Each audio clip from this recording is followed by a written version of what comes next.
Lo habíamos anunciado antes de la pausa. Julio Corcuera, ex viceministro de Seguridad Pública del Militar, nos acompaña esta noche en estudios. Gracias por estar aquí. Bienvenido. Gusto. A ver, varias cosas que conversar. Y lo primero tiene que ver con esta propuesta del Congreso y algunas voces además a favor de poder enviar a los reos de nuestro país a las cárceles de El Salvador. ¿Qué le parece esta alternativa?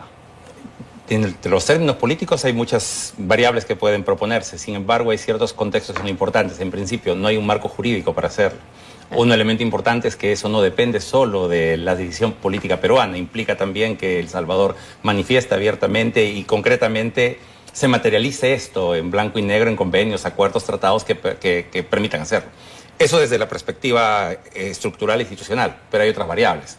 ¿Qué presos van a ir ahí? Porque en el Perú son casi, ya han llegado a 100.000 personas en prisión en un país cuyas cárceles tienen un albergue para un poco más de 40.000. Es decir, tenemos como exceso 140% de exceso. Para poder descongestionar las cárceles tendríamos que enviar a más de 50.000 presos. Si solo se restringe, lo cual es insólito, inaudito e imposible. Porque además creo que el SECOT ni siquiera tiene esa capacidad. No, el SECOT tiene menos de 50.000 y tiene ya 25.000 presos. Entonces, en el mejor de los casos tendría 25.000 y eso sería imposible. Luego, sería como enviar a otra cárcel a todos los habitantes del distrito de Magdalena. De esos términos, planteados así, es un imposible. Y además que no es solo enviar, eso supone un costo, porque lo vemos además con Estados Unidos, que ya envía a sus reos.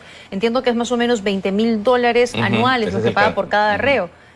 Perú tendría que ver si está en la capacidad también de hacerlo, si le convendría en tal caso invertir en cárceles. Ahora, una cosa no tiene que ver con la otra, ¿no? Debería de todas maneras seguir invirtiendo en cárceles. Pero que hay una variable. Si nosotros reducimos esto solamente a los delincuentes de alta peligrosidad y demás, supondríamos que, estoy hablando en borrador porque la propuesta tiene una serie de cosas por trabajar, o todavía está en vacíos, o de pronto es solamente un paradigma que se ha planteado sobre el cual va a trabajarse.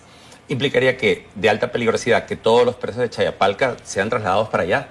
Y implica, alguien dice, no va a traer costos para el Estado, pero claramente hay un costo, claramente tiene que haberlo, ¿no? De acuerdo, y la pregunta sería, ¿qué alternativas evalúa el gobierno? Parece que lo ven de manera positiva, porque el ministro del Interior por lo menos ha dicho el día de hoy que presos eventuales como alias El Monstruo podrían ir a parar a El Salvador. Espérenme solo unos minutos, hacemos una pausa y volvemos con más. Estamos de regreso conversando sobre esta propuesta para enviar a reos de alta peligrosidad, es la propuesta por lo menos que saca el Congreso, a las cárceles de El Salvador. Sería una medida rápida, porque otras cosas que se han propuesto, digamos, tomarían muchísimo tiempo, pero ¿eso cómo lo ves?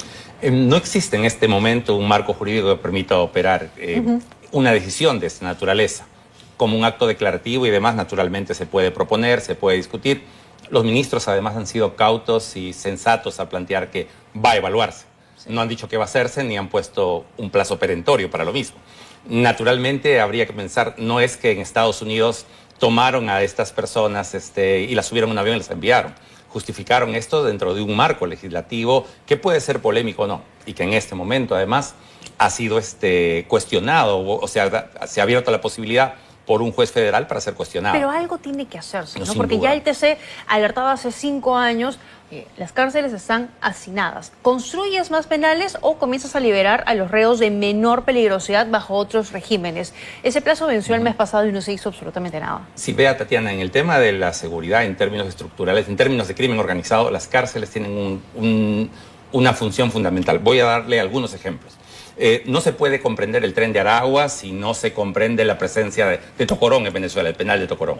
No se puede entender el primer comando capital en Brasil relacionado a alias El Monstruo si no se entiende la situación de Carandirú en Brasil. No se puede entender el incremento de homicidios en Ecuador sin entender el conflicto que se dio precisamente en los penales ecuatorianos y, bueno, cárteles mexicanos y demás. Y tampoco se puede comprender el desarrollo de las maras y su violencia sin los problemas que tuvieron, por ejemplo, en la cárcel de Zacatecoluca, que es conocida como Salcatraz. Es decir, las cárceles se vuelven un elemento de interacción relevante, no por nada cuando se hace estos actos, digamos, de desarticulación de la organización criminal del Monstruo, se ingresa también a celdas en Guaral, donde se supone que se encuentran aliados. O sea, se tiene que hacer, y su rol yo creo es más gravitante de lo que nosotros podemos atestiguar o sentir inmediatamente. De acuerdo, sí. Bueno, va a ser importante finalmente lo que anuncie el gobierno sobre este tema. Yo le agradezco que nos haya acompañado esta noche. Muchísimas gracias y seguramente volveremos a retomar esa comunicación porque aquí hay mucho todavía que seguir analizando. Hemos llegado a la parte final del programa.